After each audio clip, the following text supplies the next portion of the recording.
this week and to feel the anguish and the pain and the despair of us not treating each and every being like we treat this little one. That we've forgotten that we're all that pure, that innocent, that divine. And somehow we think it's okay to call you different, not worthy, wrong, bad, evil. And we watch the repercussions once again,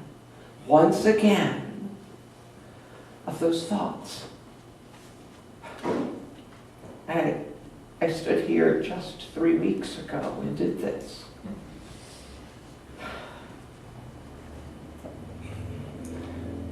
But baby step by baby step, we change. This week, one of my favorite authors wrote about what had happened. Many of you know her. I've spoken about her from this platform before. I've read her books to you. She's in my classes. Brene Brown. She wrote this. I woke up this morning looking for someone to blame, someone to hate, someone who I could make the single target of my fear about the officers killed in Dallas and the killing of Alton Sterling and Philando Castile. It was such a desperate feeling to want to discharge the uncertainty and the scarcity. Then it dawned on me that this is exactly the drive that fueled what's happening right now. Instead of feeling hurt, we act out our hurt. Rather than acknowledging our pain, we inflict it on others. Neither hate nor blame will lead to the justice and peace that we all want. It only moves us further apart. But we can't forget that hate and blame are seductive. Anger is easier than grief. Blame is easier than real accountability. When we choose instant relief in the form of rage, we are in many ways choosing permanent grief for the world.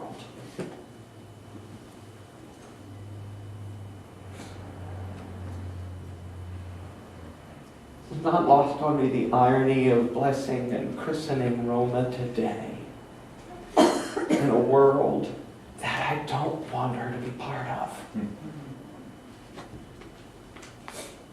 Don't want her to have to know.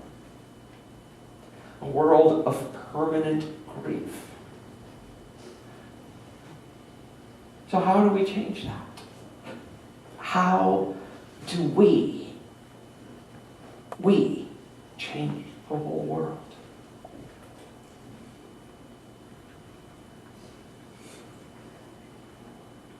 It is our human nature to walk down the street and look at other people and say, oh, they're not like me.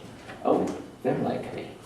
That one's that. That one's this. This one's old. That one's young. That one's black. That one's white. That's Hispanic. That's a woman. I don't know if that's a woman or a man. Now, and to compartmentalize and separate ourselves from those people and our experience of them, because we cannot experience them when we are compartmentalizing them as different than us. We keep them at arm's length.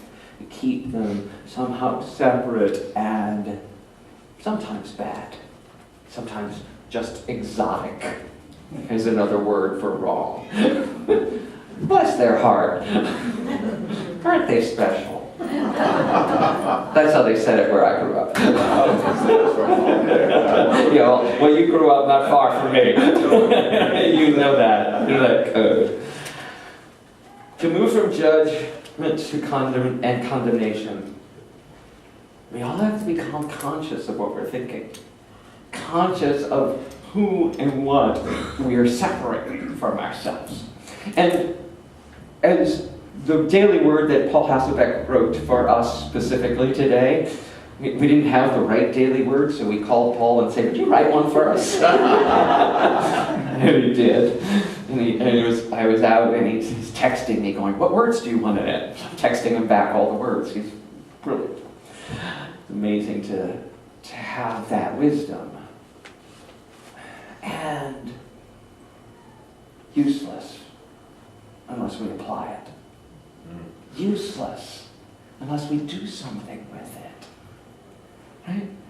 So we say all the time here, we have a blessing. It's like, we love you, we bless you, we appreciate you, and we behold the Christ as you.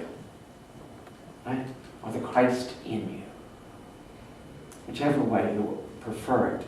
And I know, because we have a lot of people from different traditions here, that sometimes the word, the Christ, triggers our buttons. And even in the word, that we're walking down the street and we don't see someone that's different, but we hear a word that doesn't fit into our lexicon and we say, "Ooh, different, bad. Different, not me. Different, separate. Different, not good. Christ means fundamentalist. Christ means this. Christ means Christian. Christ means that. It's not me." And instantly we're in blame and condemnation for all the other people who use the term the Christ. But here's the history lesson on it. The term the Christ comes from the Greek Christos, which is the term by the Greeks who wrote the New Testament used for the word Messiah, or in Hebrew, Messiah, right? Which means the anointed one. Which comes from the tradition that in the line of the Hebrew kings, the kings of Israel, were anointed with oil to show that they had the special blessing of God and they would act in the highest accord. So to say you are the Christ is literally to say you are the anointed one. Or, in some translations, the drizzled one. Because they would pour oil on top of them. You are the drizzled one. So to say you are the Christ is to say, I am calling you and recognizing the highest and best in you. You are the Christ. You are the magnificent expression of the divine. You are the Christ. I see you holy. I let go of all of my judgments and my trying to compartmentalize you and see you as you truly are. That perfect child. I have to become vulnerable and open and see myself to see you. And to know that all of that I have taken on that makes me see you as different is bullshit. Right? I'm being a minister. It's bullshit. When we can kill each other in the streets, I'm not going to worry about what I say on platform. Right? If this is what it takes to wake us all up and say, enough is enough is enough, I behold the Christ in each and every one of you. I see that you are the anointed one, that you are the expression of the divine right here and now. And that is our homework. That is our homework each and every week, to walk down the street every day, to look at the person coming to us, and even if our first reaction is to see separation, is to change our minds and say, you are the anointed one. You are the Christ. You are the anointed one. You are my brother in spirit. You are my wholeness, my completeness. And when I open myself to you, I am the Christ. This ceremony we did here today, right, is a ritual that is done over and over and over again for babies. But they're not the ones who need it. Literally, she does not need it. We do. We do. So, when I was in school, I knew that. And when I had to take a class called Creating Spiritual Services, and they asked us to create a christening service. You know me, I don't like doing things normally. So I said, oh, I want to create a christening service for adults. I want to create a christening service that serves the people who need it most. And I wrote it and performed it for my classmates. And it sat on the electronic shelf in my computer until today. So I'm asking all of us to be christened here today.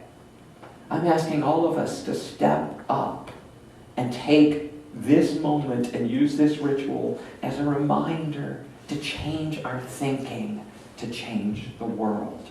And more than an abstract, to do a physical process of owning it. So that when you walk out of here today and feel the lavender, and just feel the oil and smell the lavender in the oil, that you are constantly reminded to see the Christ, to see the divine, and see the absolute good in each and every soul and being who walks by you. So I've asked Robert, being my nice, good prayer chaplain, to step forward to do a demonstration of what we're going to do.